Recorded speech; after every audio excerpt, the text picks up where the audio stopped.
പഞ്ചാബ് ഹരിയാന അതിർത്തിയായ ഖനൌരിയിൽ കർഷകർക്ക് നേരെയുണ്ടായ പോലീസ് നടപടിക്കിടെ 24 വയസ്സുകാരൻ മരിച്ചു. കണ്ണീർവാതക ഷെല്ല് തലയിൽ കൊണ്ടാണ് മരണം എന്നാണ് കർഷകരുടെ ആരോപണം.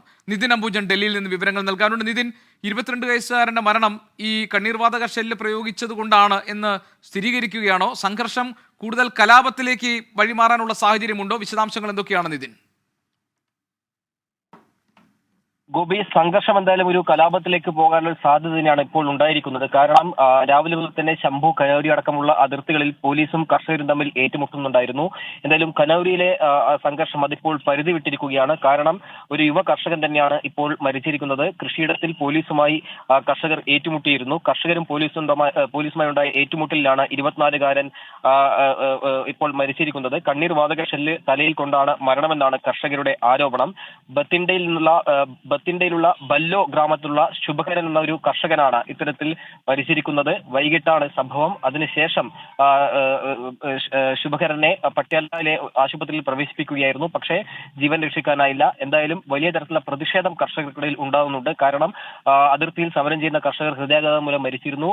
ഇതിനു പിന്നാലെയാണ് ഇപ്പോൾ മറ്റൊരു കർഷകൻ പോലീസിന്റെ കണ്ണീർ വാതക തുടർന്ന് മരിച്ചു എന്ന് ഇപ്പോൾ കർഷകർ ആരോപിക്കുന്നത്. എന്തായാലും പോലീസ് ഇപ്പോൾ ഈ മരണം സംബന്ധിച്ച് ഒരു സ്ഥിരീകരണമോ അല്ലെങ്കിൽ ഒരു വിശദീകരണമോ പോലീസിന്റെ ഭാഗത്തും ഉണ്ടായിട്ടില്ല. എന്തായാലും വലിയ പ്രതിഷേധം കനൌരിയിൽ ഉണ്ടാകുന്നുണ്ട്. സമാനമായ നിലയിൽ തന്നെ ശംഭു അതിർത്തിയിലും പോലീസുമായി വലിയ സംഘർഷം ഉണ്ടാകുന്നുണ്ട്. ഗോപി, നിതിൻ, കനൌരിയിലും ശംഭുവിലും ഒക്കെ ഇപ്പോഴും സംഘർഷ സാഹചര്യം നിലനിൽക്കുകയാണോ, അതോ സ്ഥിതിഗതികൾ ശാന്തമായിട്ടുണ്ടോ?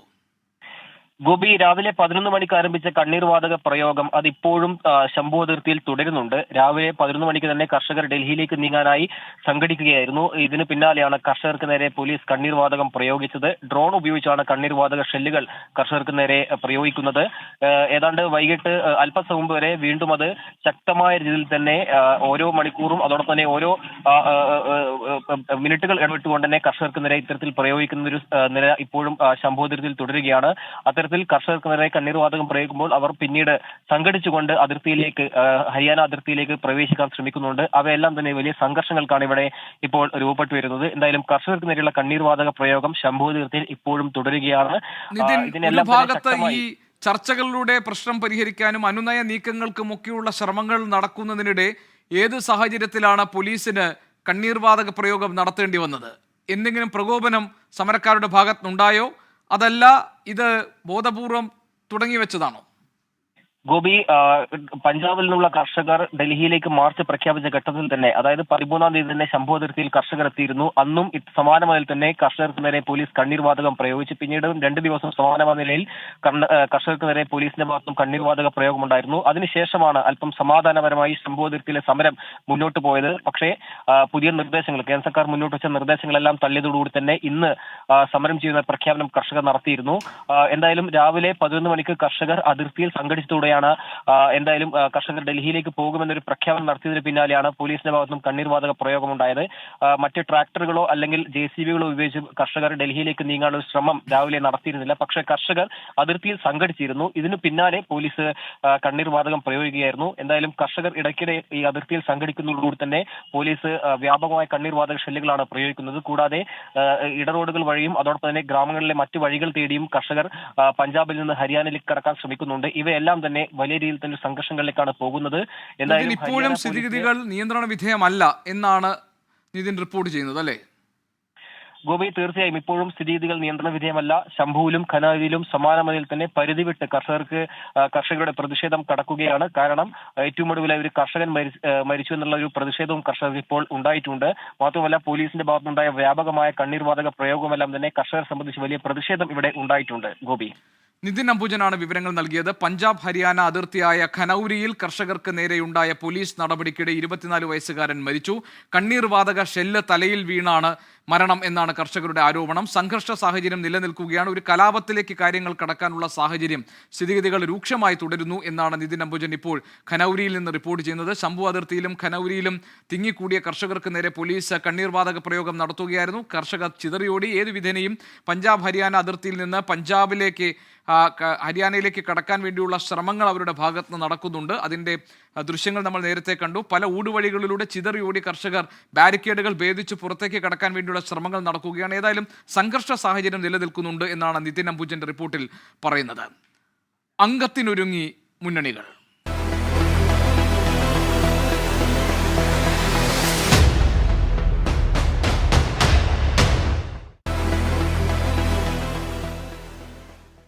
ലോക്സഭാ തെരഞ്ഞെടുപ്പിൽ മുതിർന്ന നേതാക്കളെയും MLA-മാരെയും രംഗത്തിറക്കാൻ CPIM. ആലത്തൂരിൽ മന്ത്രി K. രാധാകൃഷ്ണനും പത്തനംതിട്ടയിൽ ഡോക്ടർ TM തോമസ് ഐസക്കും വടകരയിൽ KK ശൈലജയും സ്ഥാനാർത്ഥികളാകും. പൊന്നാനിയിൽ പൊതുസ്വതന്ത്രനായി KS ഹംസയും മലപ്പുറത്ത് V. വസീഫും മത്സരിക്കും. കേന്ദ്ര നേതൃത്വത്തിന്റെ അനുമതിയോടെ ഈ മാസം 27-ന് സ്ഥാനാർത്ഥികളെ പ്രഖ്യാപിക്കും. ഷഫീദ് റാവുത്തർ വിവരങ്ങൾ നൽകാനുണ്ട്. ഷഫീദ്, എല്ലാ ഇടങ്ങളിലും CPIM-ന്റെ സ്ഥാനാർത്ഥികൾ നിശ്ചയിക്കപ്പെട്ടു കഴിഞ്ഞോ? ഔദ്യോഗിക പ്രഖ്യാപനം വരാനിരിക്കുന്നതേയുള്ളൂ. ചിത്രം ഏതാണ്ട് വ്യക്തമായി കഴിഞ്ഞു. ഗോപി, ഇക്കാര്യത്തിൽ CPM മത്സരിക്കുന്നത് 15 സീറ്റുകളിലാണ്. ആ 15 സീറ്റുകളിലും ഒറ്റ പേരിലേക്ക് എത്താൻ കഴിഞ്ഞു എന്നുള്ളതാണ് ഏറ്റവും പ്രധാനപ്പെട്ട കാര്യം. ഇന്ന് ചേർന്ന സംസ്ഥാന സെക്രട്ടേറിയറ്റിലും സംസ്ഥാന കമ്മിറ്റിയിലും ആ തീരുമാനങ്ങൾ ചർച്ച ചെയ്ത CPM എടുക്കുകയായിരുന്നു. അങ്ങനെ തയ്യാറാക്കിയ CPM-ന്റെ അന്തിമ സ്ഥാനാർത്ഥി പട്ടിക പ്രകാരം പട്ടികയിൽ 3 ജില്ലാ സെക്രട്ടറിമാരും ഒരു മന്ത്രിയടക്കം 4 MLA-മാരുമുണ്ട്, 2 വനിതകളുണ്ട്, 4 കേന്ദ്ര കമ്മിറ്റി അംഗങ്ങളും ഒരു PB അംഗവും ഉണ്ട് എന്നുള്ളതും ഏറ്റവും ശ്രദ്ധേയമായിട്ടുള്ള കാര്യം. വിജയസാധ്യത മാത്രമാണ് ഈ സ്ഥാനാർത്ഥി പട്ടികയിലൂടെ CPM മുന്നോട്ട് കാണുന്നതിൽ ഏറ്റവും പ്രധാനം. തിരുവനന്തപുരത്ത് വർക്കല MLA-യും ജില്ലാ സെക്രട്ടറിയുമായിട്ടുള്ള V. ജോയ് മത്സരിക്കും. കൊല്ലത്ത് മുകേഷ് തന്നെ മത്സരിക്കട്ടെ എന്ന് സംസ്ഥാന നേതൃത്വം തീരുമാനമെടുത്തിട്ടുണ്ട്. പത്തനംതിട്ടയിൽ കേന്ദ്ര കമ്മിറ്റി അംഗം TM തോമസ് ഐസക് മത്സരിക്കും. ആലപ്പുഴയിൽ AM ആരിഫ് തന്നെ തുടരട്ടെ എന്നുള്ളതാണ് CPM സംസ്ഥാന നേതൃത്വത്തിന്റെ തീരുമാനം. ഇടുക്കിയിൽ ഇക്കുറിയും ജോയ്സ് ജോർജ് തന്നെ മത്സരിക്കും. എറണാകുളത്താണ് അപ്രതീക്ഷിത നീക്കമുണ്ടായത്. പലതരത്തിലുള്ള അഭ്യൂഹങ്ങൾ എറണാകുളത്ത് നടന്നിരുന്നു. പ്രത്യേകിച്ച് കെ. വി. തോമസിന്റെ മകളടക്കമുള്ള ആളുകൾ പേരുകൾ പരിഗണനയിൽ വന്നു. എന്നാൽ അതടക്കമുള്ള കാര്യങ്ങളിൽ ജില്ലാ നേതൃത്വം സംസ്ഥാന നേതൃത്വം തീരുമാനം എടുക്കട്ടെ എന്നുള്ള തീരുമാനത്തിലായിരുന്നു. അങ്ങനെയാണ് KSTA ഭാരവാഹിയായിട്ടുള്ള KJ ഷൈൻ മത്സരിച്ചാൽ മതിയെന്ന CPM-ന്റെ സംസ്ഥാന നേതൃത്വം നിലപാടെടുത്തത്. ചാലക്കുടിയിലും അനിശ്ചിതത്വം ഉണ്ടായിരുന്നു. അവിടെ മുൻ വിദ്യാഭ്യാസ മന്ത്രി പ്രൊഫസർ C. രവീന്ദ്രനാഥ് മത്സരിക്കട്ടെ എന്നുള്ളതാണ് ഇപ്പോൾ എടുത്തിരിക്കുന്ന തീരുമാനം. ആലത്തൂരിൽ മത്സരിക്കാനില്ലെന്ന കഴിഞ്ഞ സംസ്ഥാന സെക്രട്ടേറിയറ്റിൽ മന്ത്രി K. രാധാകൃഷ്ണൻ പറഞ്ഞെങ്കിലും മന്ത്രി K. രാധാകൃഷ്ണൻ തന്നെ മത്സരിക്കട്ടെ എന്നുള്ള ഒരു നീക്കത്തിലേക്ക്, ഒരു തീരുമാനത്തിലേക്ക് CPM സംസ്ഥാന കമ്മിറ്റിയിലടക്കം എത്തി. അതിന്റെ അടിസ്ഥാനത്തിൽ ആലത്തൂരിൽ മന്ത്രി K. രാധാകൃഷ്ണൻ തന്നെയായിരിക്കും സ്ഥാനാർത്ഥിയാവുക. പാലക്കാട് A. വിജയരാഘവനും കോഴിക്കോട് കേന്ദ്ര കമ്മിറ്റി അംഗം എളമരം കരീമും മത്സരത്തിനിറങ്ങും. പൊന്നാനിയിലും ഒരു ട്വിസ്റ്റ് ഉണ്ടായി. പൊന്നാനിയിൽ പൊതുസ്വതന്ത്രനായി മുൻ മുസ്ലിം ലീഗ് നേതാവ് KS ഹംസ മത്സരിക്കാനാണ് തീരുമാനിച്ചിട്ടുള്ളത്. അതേസമയം യുവജന പ്രാതിനിധ്യം ഉറപ്പാക്കാൻ മലപ്പുറത്ത് V. വസീഫിനെ തീരുമാനിച്ചിട്ടുണ്ട്. വടകരയിൽ കേന്ദ്ര കമ്മിറ്റി അംഗം KK ശൈലജ ടീച്ചർ മത്സരിക്കും. കണ്ണൂരിൽ ജില്ലാ സെക്രട്ടറി MV ജയരാജൻ സ്ഥാനാർത്ഥിയാകുമ്പോൾ കാസർഗോഡ് ജില്ലാ സെക്രട്ടറി MB ബാലകൃഷ്ണൻ മത്സരത്തിനിറങ്ങും. ഏതായാലും സ്ഥാനാർത്ഥി പട്ടികയിൽ വലിയ പ്രതീക്ഷ CPM കാണുന്നുണ്ട്. ലോക്സഭാ തെരഞ്ഞെടുപ്പിൽ ഏറെ പ്രതീക്ഷയോടെ CPM അതല്ലെങ്കിൽ LDF കാണുന്നത് കേരളമാണ്. അതുകൊണ്ട് തന്നെ സ്വാഭാവികമായും വലിയ വിജയസാധ്യതയുള്ള നേതാക്കളെ ഉൾപ്പെടുത്തിക്കൊണ്ടുള്ള അല്ലെങ്കിൽ സ്റ്റാർ കാൻഡിഡേറ്റ്സ് എന്ന CPM വിലയിരുത്തുന്ന ആളുകളെ ഉൾപ്പെടുത്തിക്കൊണ്ടുള്ള സ്ഥാനാർത്ഥി പട്ടികയിലേക്കാണ് ഇപ്പോൾ CPM എത്തിച്ചേർന്നിരിക്കുന്നത്. കേന്ദ്ര കമ്മിറ്റിയുടെ അംഗീകാരത്തോടുകൂടി ഈ മാസം 27-ന് സ്ഥാനാർത്ഥികളെ CPM ഔദ്യോഗികമായി പ്രഖ്യാപിക്കും. ഗോപി, ശരി. ഷഫീദ് റാവുത്തറാണ് വിവരങ്ങൾ നൽകിയത് തിരുവനന്തപുരത്ത് നിന്ന്. ലോക്സഭാ തെരഞ്ഞെടുപ്പിൽ 3-ാം സീറ്റ് വേണം എന്ന ആവശ്യത്തിൽ നിന്ന് മുസ്ലിം ലീഗ് പിന്നോട്ടില്ല. പാണക്കാട് ഇന്ന് ചേർന്ന അടിയന്തര നേതൃയോഗത്തിലാണ് ഈ ആവശ്യത്തിൽ ഉറച്ചു നിൽക്കാൻ തീരുമാനമായത്. UDF യോഗത്തിന് ശേഷമേ സീറ്റ് വിഭജനത്തിൽ അന്തിമ തീരുമാനം ഉണ്ടാകുമെന്ന് മുസ്ലിം ലീഗ് ദേശീയ ജനറൽ സെക്രട്ടറി PK കുഞ്ഞാലിക്കുട്ടി പറഞ്ഞു. സമീർ, മുസ്ലിം ലീഗിന് അധിക സീറ്റ് നൽകില്ല, പകരം രാജ്യസഭാ സീറ്റിലേക്ക് പരിഗണിക്കുമെന്ന വാർത്ത അണികൾക്കിടയിൽ അമർഷത്തിനിടയാക്കി. ഇതോടെയാണ് പാണക്കാട് സാദിഖ് അലി തങ്ങളുടെ വസതിയിൽ അടിയന്തര നേതൃയോഗം ചേർന്നത്. 3-ാം സീറ്റ് എന്ന ആവശ്യത്തിൽ ഉറച്ചു നിൽക്കാനും വിട്ടുവീഴ്ച വേണ്ടെന്നും തീരുമാനിച്ചു. എന്നാൽ സീറ്റിന്റെ പേരിൽ കോൺഗ്രസിനെ പ്രതിരോധത്തിലാക്കേണ്ടെന്നും നേതാക്കൾ അഭിപ്രായപ്പെട്ടു. UDF യോഗത്തിന് ശേഷം വിഷയത്തിൽ വ്യക്തതയാകുമെന്ന് PK കുഞ്ഞാലിക്കുട്ടി. അതിലൊക്കെ നേരത്തെ പറഞ്ഞിരുന്നു, യാതൊരു വ്യത്യാസവുമില്ല. അത് ഇനിയിപ്പോൾ UDF യോഗം ജാഥൻ്റെ അടിയിൽ എപ്പോഴെങ്കിലും ഉണ്ടാവുമല്ലോ, അപ്പോഴല്ലേ അത് സംബന്ധിച്ചുള്ള അന്തിമ കാര്യങ്ങൾ ഞങ്ങൾ പറയുള്ളൂ. സമരാഗ്നിയുടെ സമാപനത്തിന് തൊട്ടു പിന്നാലെ സീറ്റ് വിഭജനത്തിൽ ഔദ്യോഗിക പ്രഖ്യാപനമുണ്ടാകും. ജാഥയ്ക്കിടെ പ്രതിപക്ഷ നേതാവ് VD സതീശൻ, KPCC അധ്യക്ഷൻ K. സുധാകരൻ, PK കുഞ്ഞാലിക്കുട്ടി തുടങ്ങിയവർ തമ്മിൽ അനൌദ്യോഗിക ചർച്ച നടത്തിയിരുന്നു. ലോക്സഭാ തെരഞ്ഞെടുപ്പിൽ 3-ാം സീറ്റ് നൽകാൻ കഴിയില്ലെന്ന് കോൺഗ്രസ് നേതാക്കൾ PK കുഞ്ഞാലിക്കുട്ടിയെ അറിയിച്ചു. പകരം രാജ്യസഭാ സീറ്റിൽ ചർച്ചയാകാമെന്നാണ് നിലപാട്. അടുത്ത ദിവസം തന്നെ കോൺഗ്രസ് മുസ്ലിം ലീഗ് നേതാക്കൾ ഓൺലൈനായി ഔദ്യോഗിക ചർച്ച നടത്തും. ലീഗിന്റെ ആവശ്യം ന്യായമാണെന്ന നിലപാട് K. മുരളീധരൻ MP ആവർത്തിച്ചു. അതിനുള്ള യോഗ്യത CPIക്ക് 4 സീറ്റ് കൊടുക്കുന്ന സ്ഥിതിക്ക് ശരിക്കും പറഞ്ഞാൽ ലീഗിന് 5 6 ചോദിക്കുന്നത് ഒരു തെറ്റുമില്ല. അപ്പോൾ അങ്ങനെ അവർക്ക് 4 കൊടുത്ത സ്ഥിതിക്ക് ലീഗ് പറഞ്ഞ് ശരിയാ, ഞങ്ങൾക്ക് 5 6 സീറ്റ് ചോദിക്കാൻ അർഹതയുണ്ടെന്ന്. അതാണ് അദ്ദേഹം തങ്ങൾ പറഞ്ഞതിൻ്റെ അർത്ഥം. LDF സ്ഥാനാർത്ഥി നിർണയം അന്തിമഘട്ടത്തിലേക്ക് എത്തിയ സാഹചര്യത്തിൽ തർക്കങ്ങൾ എത്രയും വേഗം പരിഹരിക്കാനാണ് UDF നേതാക്കളുടെ ശ്രമം. 24 തിരുവനന്തപുരം.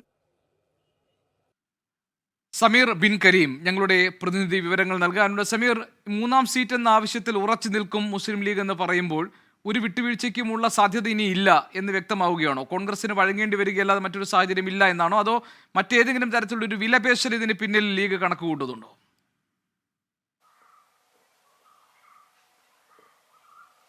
ഗോപി, ഇതൊരു വിലപേശലായി ഒരുപക്ഷെ നമുക്ക് വിലയിരുത്താനാകും. കാരണം കഴിഞ്ഞ ദിവസമാണ് മുസ്ലിം ലീഗിന് മൂന്നാമതൊരു സീറ്റ് ലഭിക്കില്ല എന്നുള്ള സൂചനകൾ പുറത്തുവന്നത്.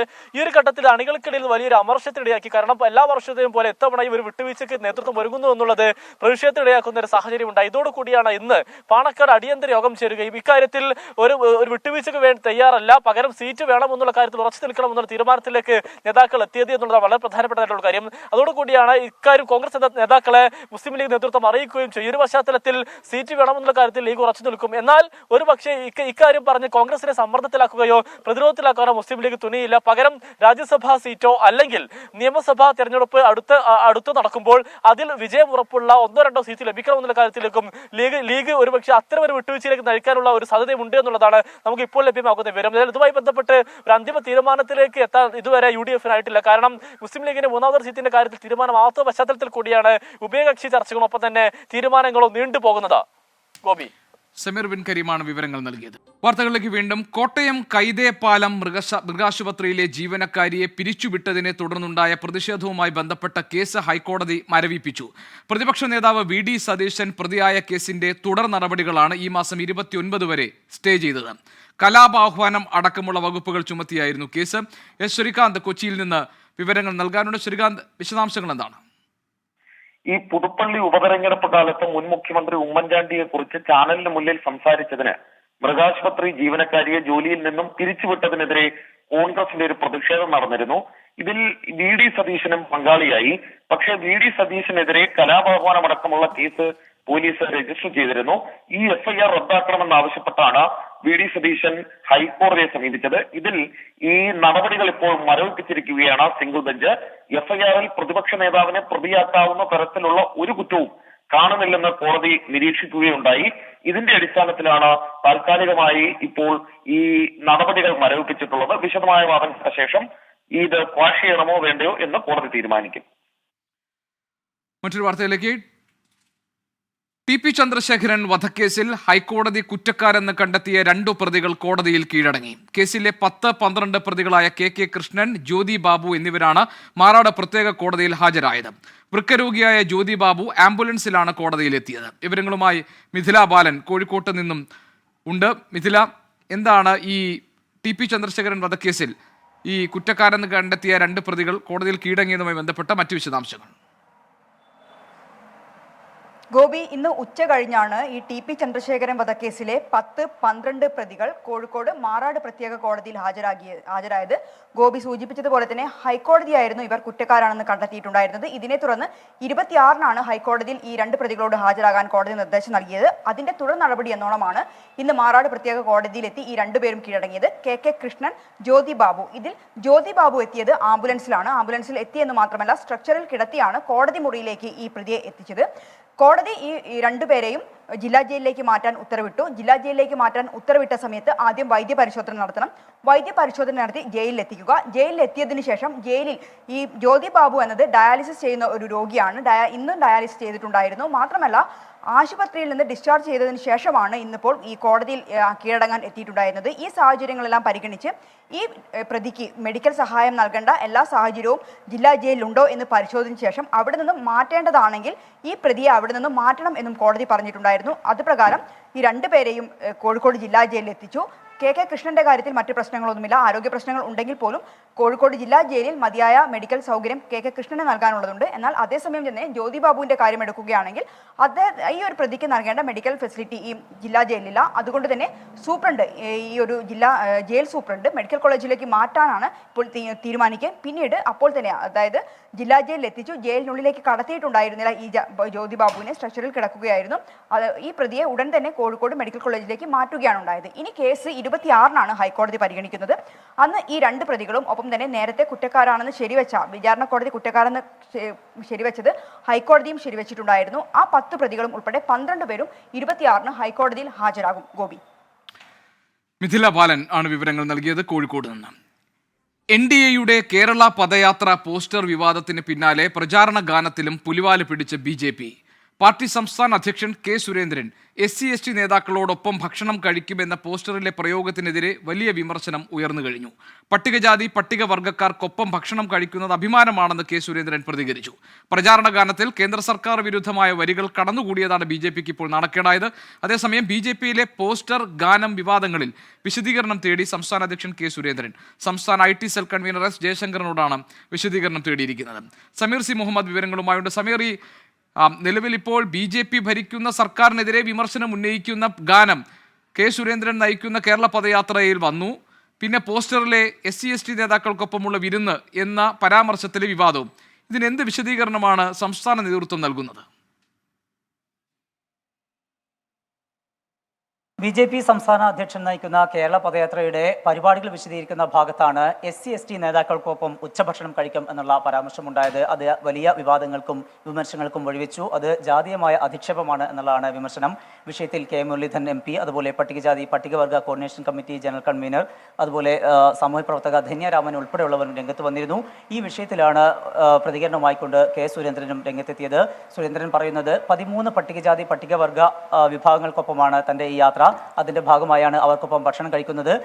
മുഖ്യമന്ത്രി ഉൾപ്പെടെയുള്ളവർ പലപ്പോഴും പാറമട ഉടമകൾക്കൊപ്പമാണ് ഭക്ഷണം കഴിക്കുന്നത്.